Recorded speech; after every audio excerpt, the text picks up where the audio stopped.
We are moving into the mountain of business.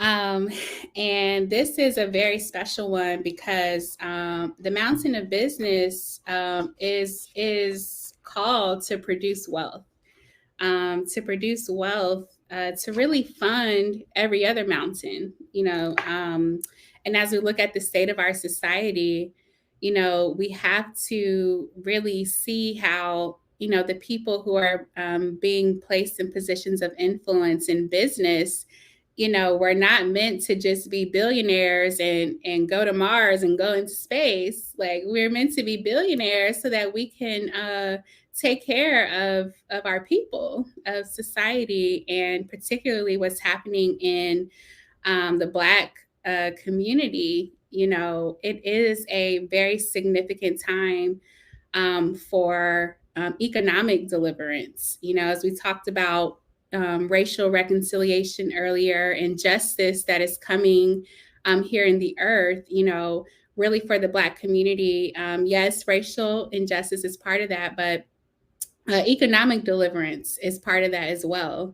And building wealth, building generational wealth, building legacy, and really funding, God's work in different endeavors. And so, my next guest, I am so excited to welcome today, someone that has also been, on the entrepreneurial journey with someone I have seen really from the beginning, and just so amazed to see what God is doing in her life. I want to welcome Jewel Burks Solomon. I see you're here. Hi, Jewel. Hi, Candace. Can How you hear are me you? okay? Yes, I can. How are you? I am well. I've been listening to the conversations and I'm just Mm. already like full and blessed. So I appreciate you for Oh, inviting amen. me and for just putting this together. I think it's been amazing so far. Oh, thank you so much. I am so very happy to hear that.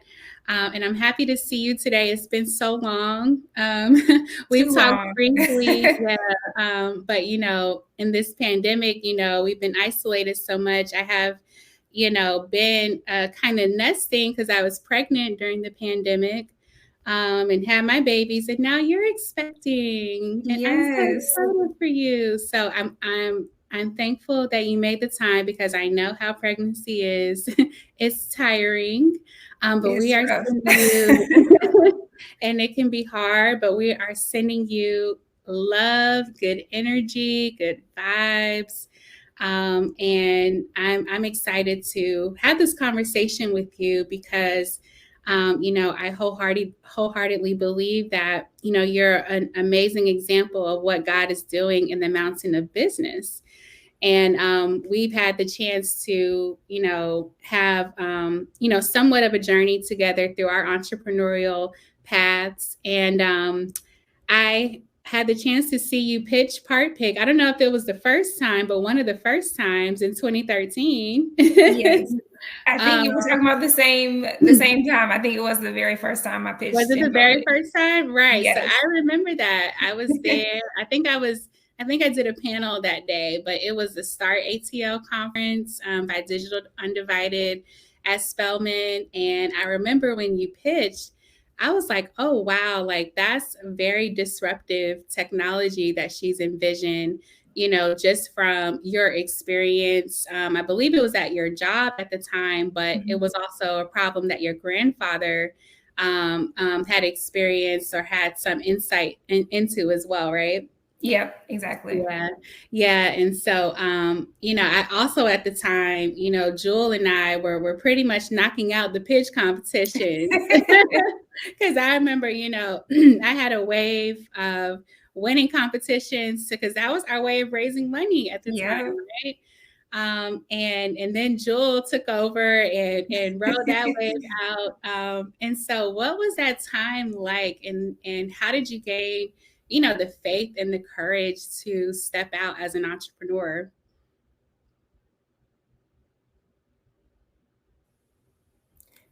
Candace, you froze for me for a hot second. Ask Oh, me okay. again your question. Oh, okay. I'm back. Okay. So, I was saying during that time, How did you gain the faith and the courage to step out as an entrepreneur? Well, I initially came up with the idea and I was living deep in the problem. I was experiencing this problem around part search, which is kind of an obscure thing that most people wouldn't just, have an idea of, because I was working in the industry. And I also had this personal story about my grandfather calling me up to find a part. I was really deep in the problem. And Mhm. I had this kind of like, they say like a light bulb or aha moment Yeah. when I came up with the idea. And I felt from the instant I came up with the idea that it was like God had planted something in my head and I had Mhm. to pursue it. And Mhm. so, from the time I came up with the idea to my first couple of actions, which I always talk about, I sent my mom an email on 12/12/12, which was, the day that I came up with the idea. Mm. I thought there was something interesting about that number. Right. Um, I, from that moment, just dug in, and I had confidence, and I don't really know where the confidence came from. I guess it came from God, because He said, Mhm. "I gave you this idea, and you're gonna go forward with it." And it was backed up by my mom saying early, like, "I support you, I got you." But from Mhm. that moment, I was really set. I was like, "I'm doing this." Initially, a lot of people told me the technology would be really, really difficult, which it was to Right. build. Mhm. But I felt a lot of conviction about what I was supposed to do. And I Mhm. kept getting more and more affirmation along the path that I was on the right track. And so that gave me confidence. So, in even Mm. something simple like that first pitch competition, that was what you saw me. That was my first time telling Yeah. people about it on stage. And from Mhm. winning that first time, I was like, oh, okay, that's a little bit more ammo. And then, Right. started to get on a roll with that. Yeah. Um, and so even in the times where it was really difficult and, all signs pointed to this is not going to work, for some reason I still had a lot of faith and conviction that it was going to work. And I Yeah. was set on, making it happen. Yes. And, that faith and conviction, produced a very great outcome. And, I know that, what I've experienced myself is every step of faith, it breeds confidence and it Mm-hmm. gets you to the next point and the next point and the next point. And that's what really carries you. And you were able to achieve something that every tech entrepreneur is somewhat striving for, which is an acquisition of some sorts, right? An exit strategy. And I know that just being honest, in our journey, we didn't have the resources that we really needed to really Right. fund, to get to the ultimate vision of that. And so whether you feel like it was do you feel like it was premature, or what were your thoughts about how that outcome came about? Yeah, it's funny because at the time I felt like it was early. I felt like I wasn't quite Mhm. ready. I felt like I could grow the business a lot bigger than where we were at the time that we sold. I had a lot of trepidation about selling the business at the time that I Mhm. did, but ultimately, I considered all of the factors, and I was Mhm. pretty pragmatic and realistic at the time of what was going on in the market and why it made sense for me to go ahead and sell the business. And looking back, now I'm 5 years, which is wild, 5 years removed Wow, from that was 5 years ago? That's crazy. yes, removed from the sale. And now I think, even though I felt at the time it was early, it was the perfect timing, because Mhm. what it's allowed me Mhm. to do since then is in divine order. It's exactly what I'm supposed Exactly. to be doing. And so, um, Exactly.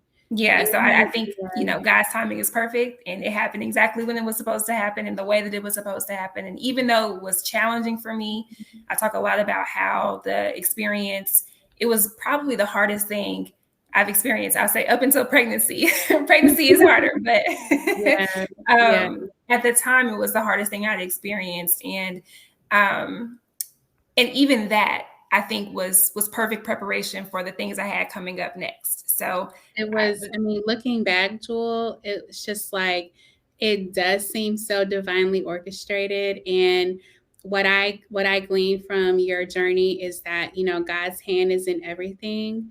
Even if, the decision, is what I feel is a challenging one from all angles that you could possibly look at it. But I just want to commend you because you achieved something that very few people have. Like, for those of you all who don't know the nature of the tech industry, especially being a Black woman, okay, Bill has accomplished something that many have not. And I know that took a lot of insight, wisdom, you getting, advice from anyone that you could to kind of walk you through that experience. So knowing what you know now, like what are your key learnings about running Part Pick and then later being acquired by Amazon that you would want others to know about business? Yeah, so I think that the first thing that I always talk about, and I kind of mentioned it before, was the fact that I was very deep in the problem. I had a really deep understanding of the problem that I was setting out to solve. And for me, that I think that's one of the things that gave me so much confidence about it, is because I knew that most people I talked to had no awareness of the fact that it was very difficult to locate replacement parts, and there was a whole business around that could be disrupted if I could figure out a way to make it a lot simpler.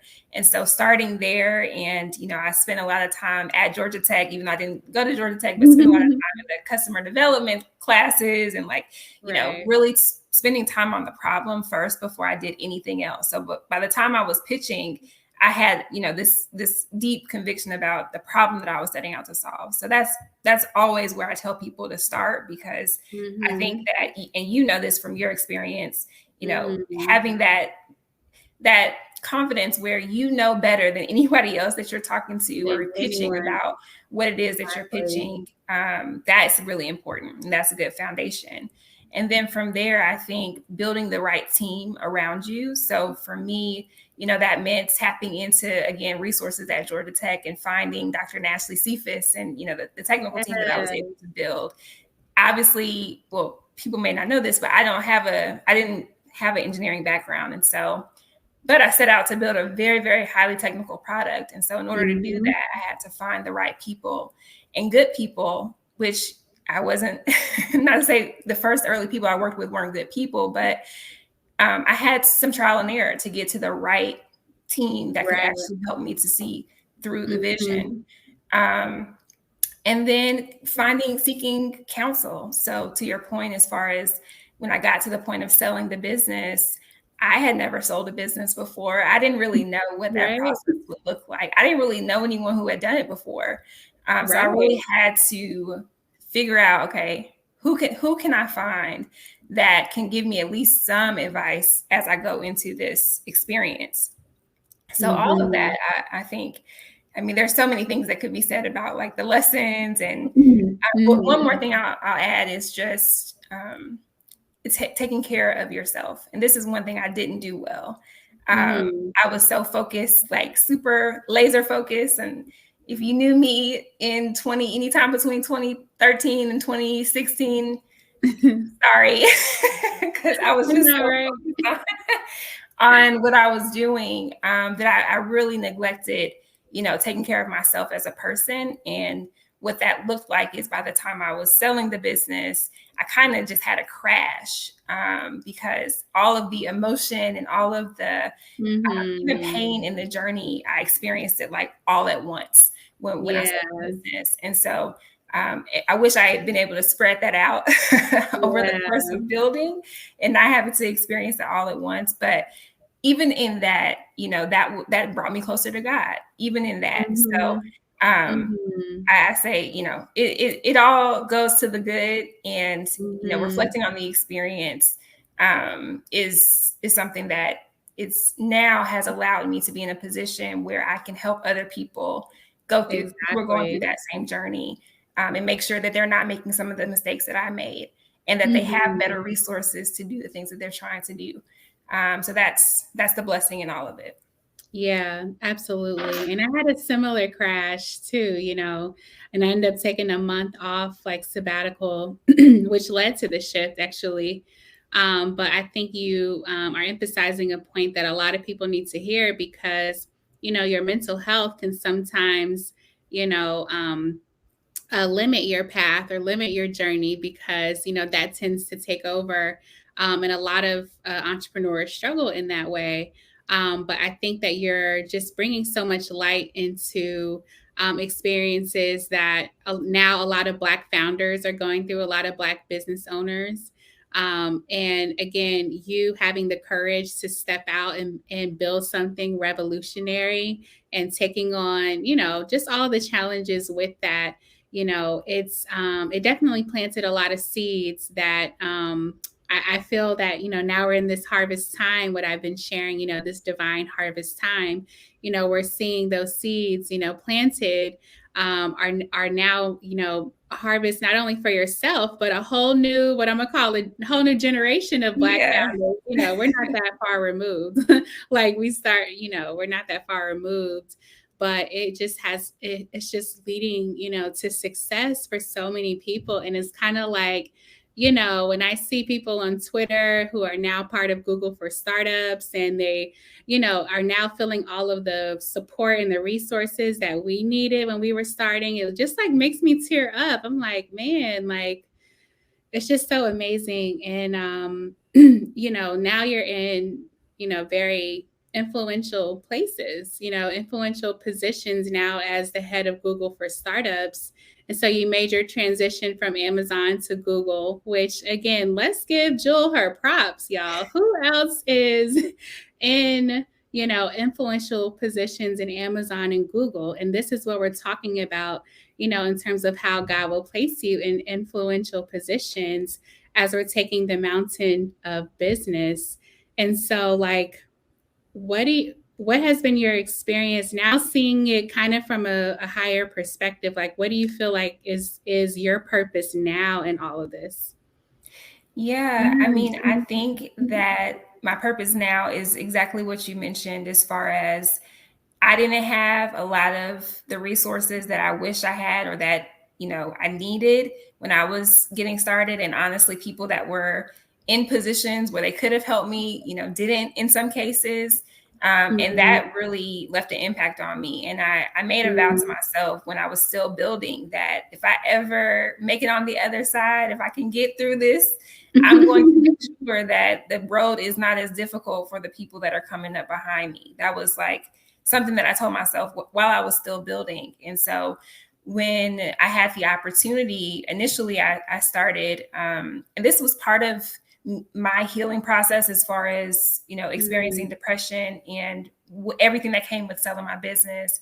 My initial first step was around telling people, hey, I'm available to meet with you. Like I wanted to get some of the ideas out of my head of things that I experienced and learned during the path of building my business and talk to other entrepreneurs about it. So I started just meeting up with people for breakfast and like, getting to learn about what they were building because I'd been so heads down. I wanted to like hear about what everybody else was doing. So that was initially kind of how I started to make a pivot into my work now. And then when I started meeting with entrepreneurs, I was like, wow, people are doing such amazing things. And I see that the issues that I experience are still the same. They're still not able to access capital like they need to. They still don't really have the support networks that they need. And so what can I do about this? So the opportunity came about for me to take on this role as head of Google for Startups. And actually, I was planning on taking a little break. So I remember that. I remember you were plotting out your break. yes, your little hiatus yes, for a little bit. I was. But again, God said, no, this is an opportunity where you have you can take on this platform and the work that you want to do, you can do it with the muscle of Google behind you.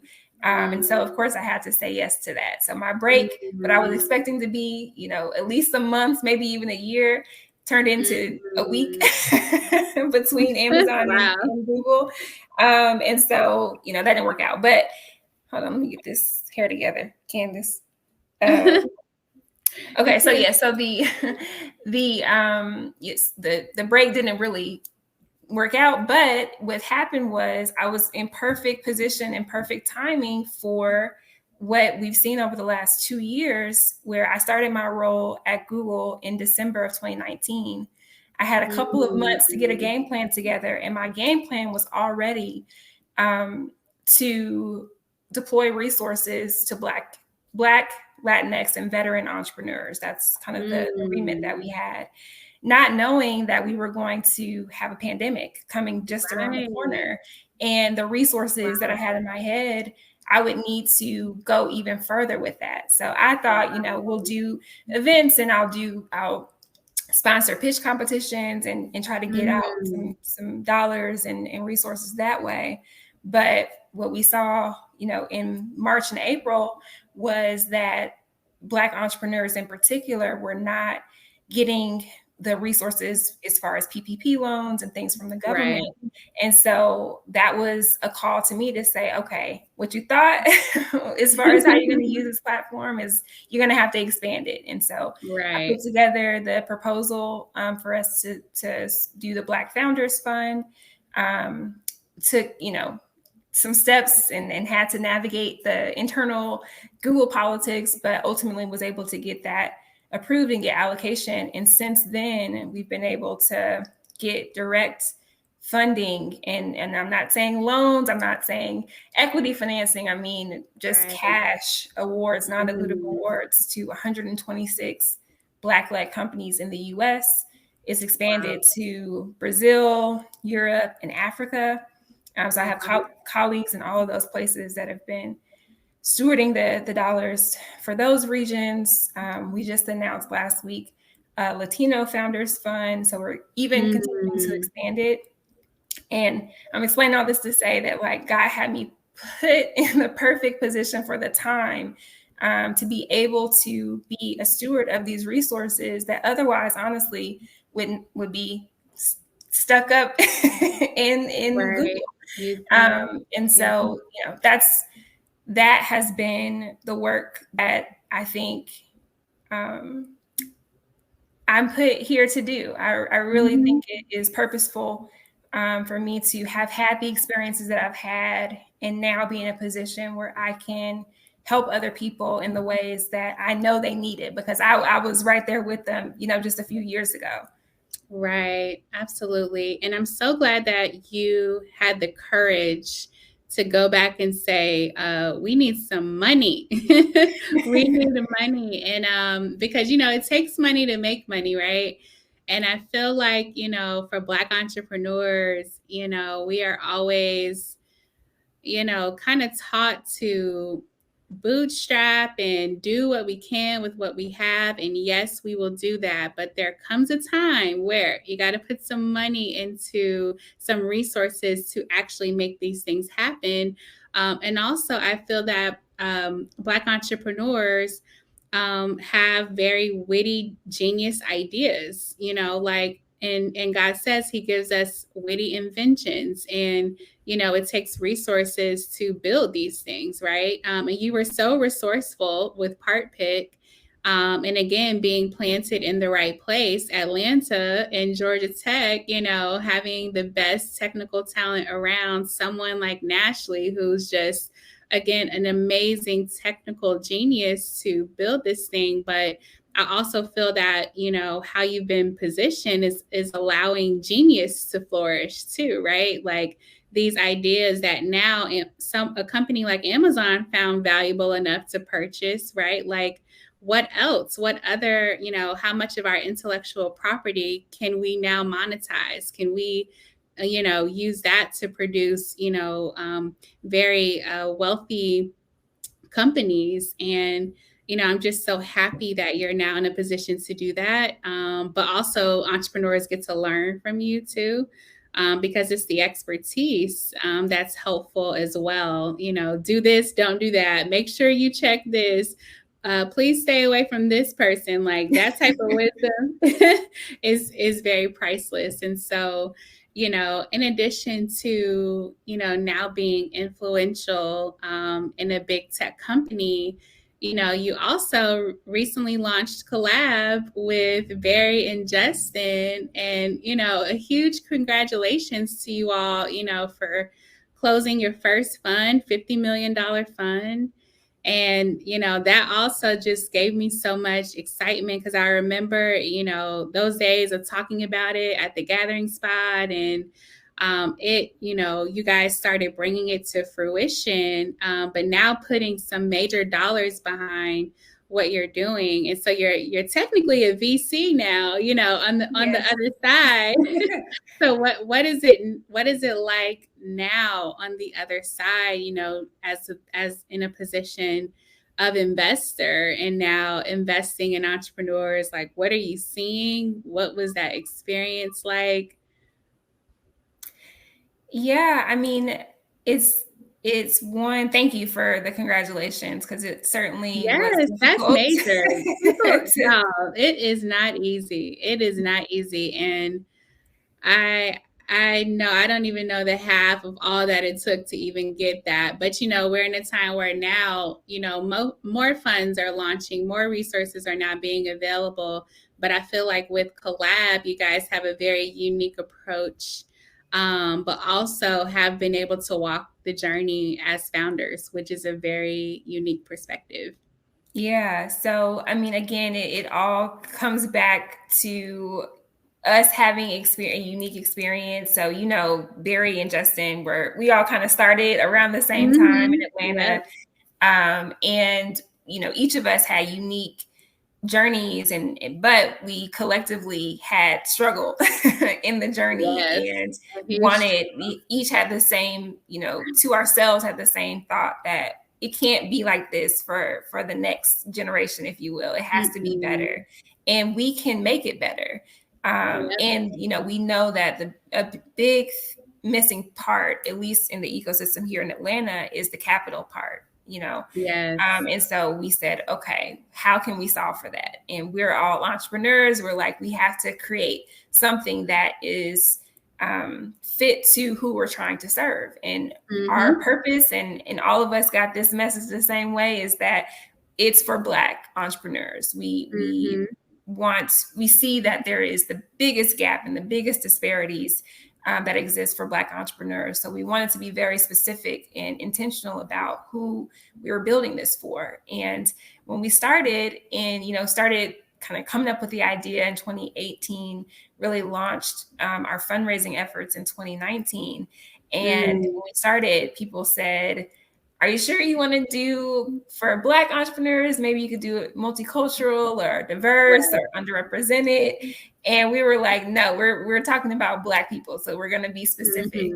And at that time, that was seen as a hindrance. But again, talking about timing and God's order, and 2020 comes and the world shifts, of course, related to George Floyd and the tragedy around his death, and all the things that happened summer of last year.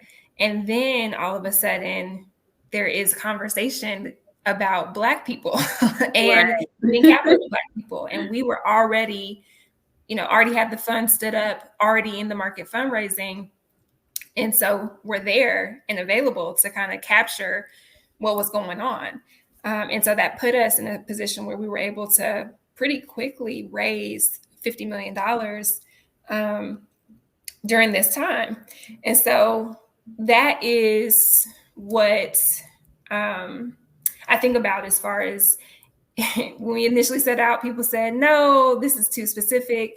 And then the timing of everything actually turned out to be perfect. And now we have this capital. We've already invested in 11 Black-led companies, and we're able to help, these companies grow and scale in a way that we didn't have that support. We didn't have Black-led funds that were saying we're investing in this is unprecedented. Talk about unprecedented times. Like, there was no Black VC fund like when we started. Yeah. So anyway, this is, I think it's a really big assignment, and we'll invest in 50 companies over the next 3 or so years. And we have expectations among those companies that we invest in. Our expectation is that it doesn't stop with them. We think about this not just as, your typical investment fund. We think of it as legacy building. And, if these companies go off to be successful, which we know that they will, what happens next? Who do they go and invest in? And how do we really shift the conversation from you made a mention of, the billionaire space race and how the conversation is about those individuals and, how they've made all this money and what they're doing with it. And we have a desire that the heart of the people that we're investing in says, we're going to be successful, but when we become successful, we're going to go back into our communities and do something different. And so that's what I'm really excited about. And we're already seeing pieces of it. I mentioned Nashley, and her story is one of my favorites to tell because it just is a demonstration of what happens when we can and when we do achieve success in this industry. Nashley, of course, through the sale of Part Pick, also became a heavy hitter at Amazon and has since now gone back into her community of Jackson, Mississippi, purchased, 14, 15 acres of land and is now revitalizing it into a tech hub for Jackson, which knowing about Jackson, it's not your tech center, but the fact that she had that experience and that exposure and now has the capital to go back and do something in her hometown, that is how we really change the narrative and change the conversation. And I'm proud to know her and to have been insightful enough when I was building my team to know that if we made it, she was going to do something amazing. And that's what we're trying to make happen over and over and over. Right. Yes, because what this is doing is transforming our communities, right? Like think about Jackson, Mississippi transformed into a tech hub. Like who would have thought that? And who could have done that aside from her? Right. And now you transforming communities worldwide because now founders have the resources to build businesses and to go on to do what they would do. Yep. And so it's a powerful, kind of like a domino effect, because we are committed to invest our resources in the ways that our communities need. And I wholeheartedly feel that that's what God's intention is right now.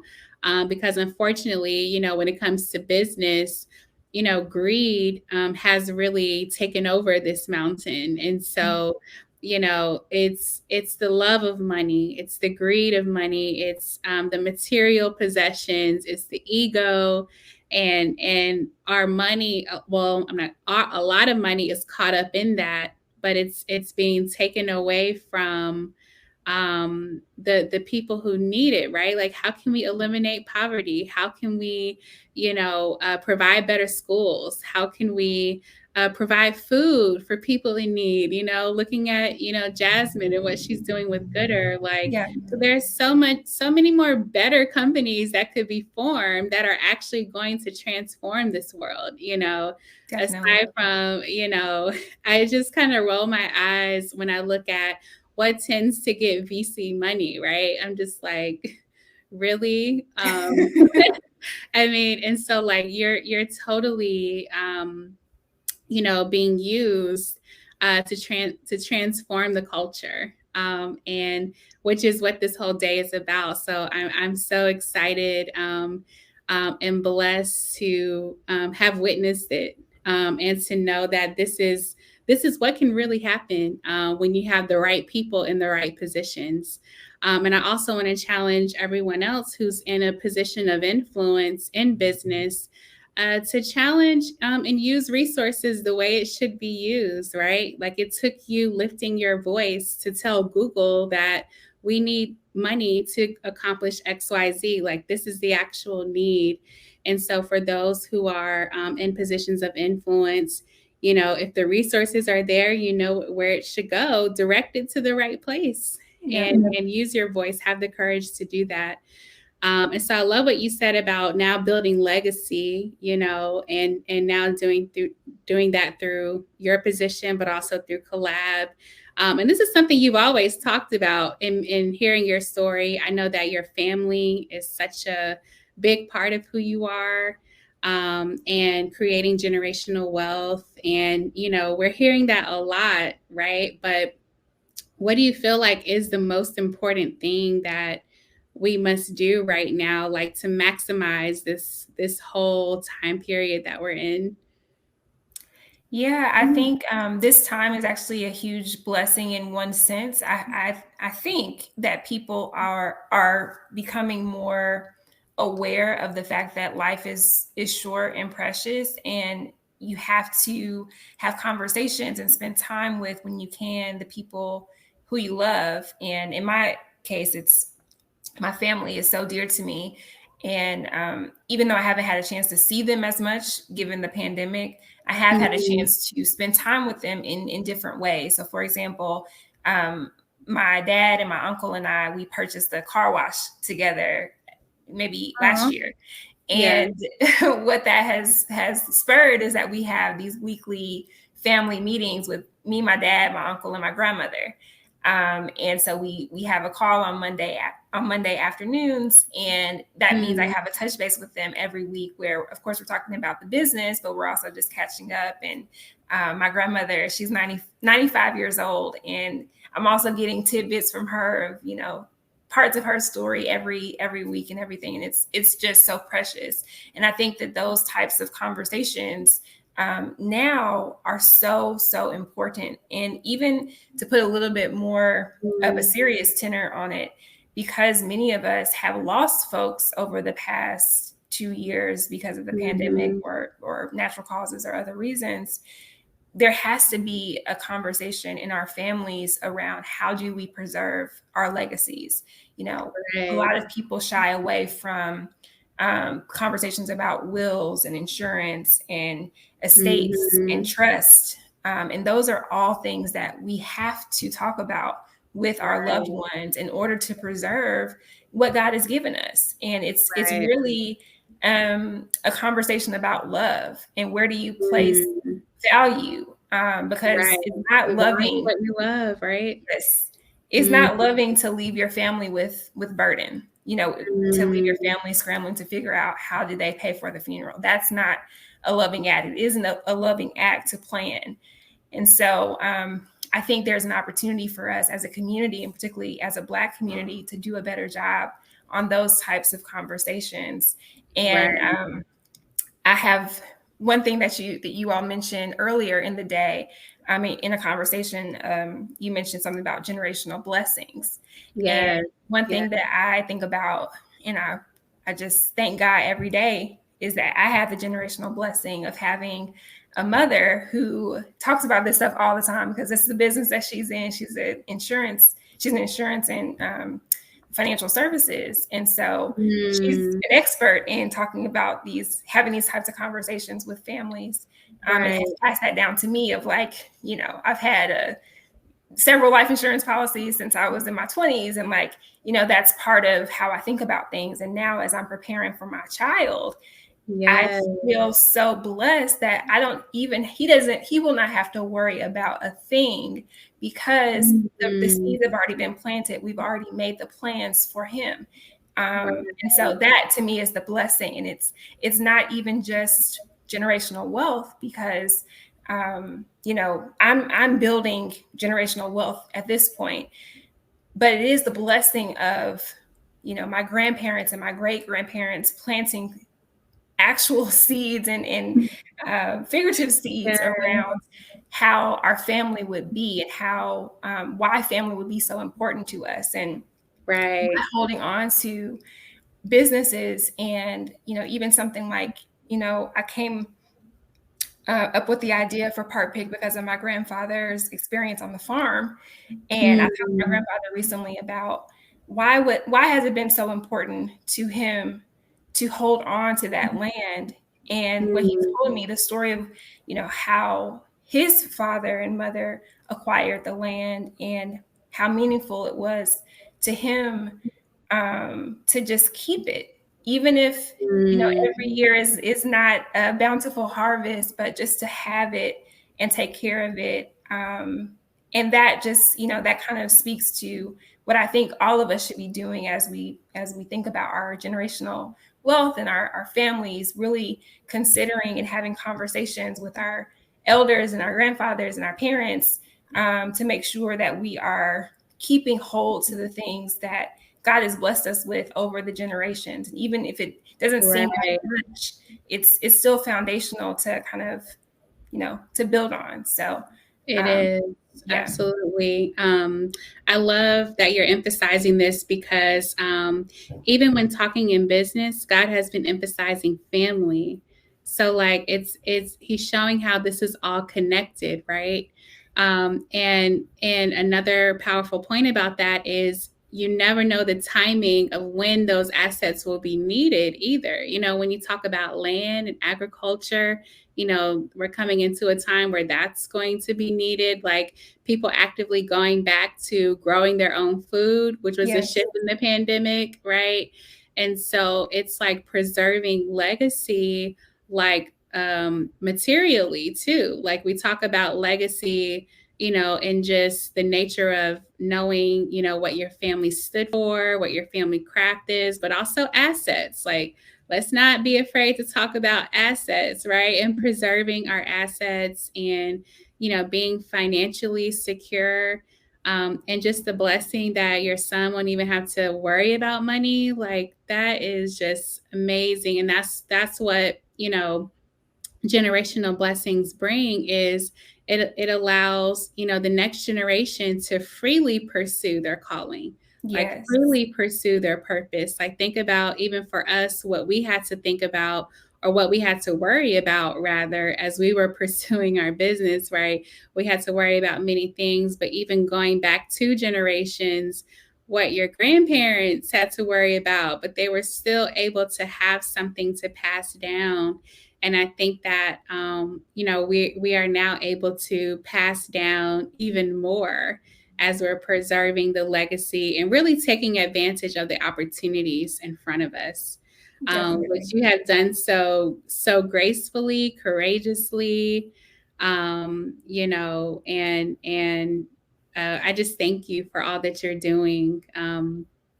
For Black entrepreneurs, but just for people, period, because I know many people are inspired by you.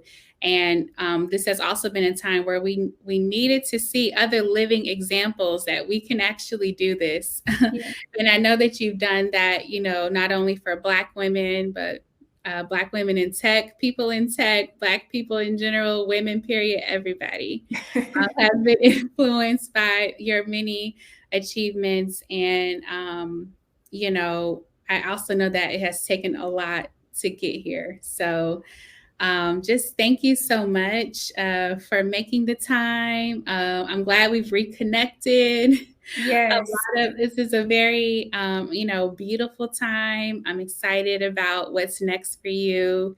And just keep that courage, girl. I think that, you know, again, you're going to continue to move into many levels of influence in business.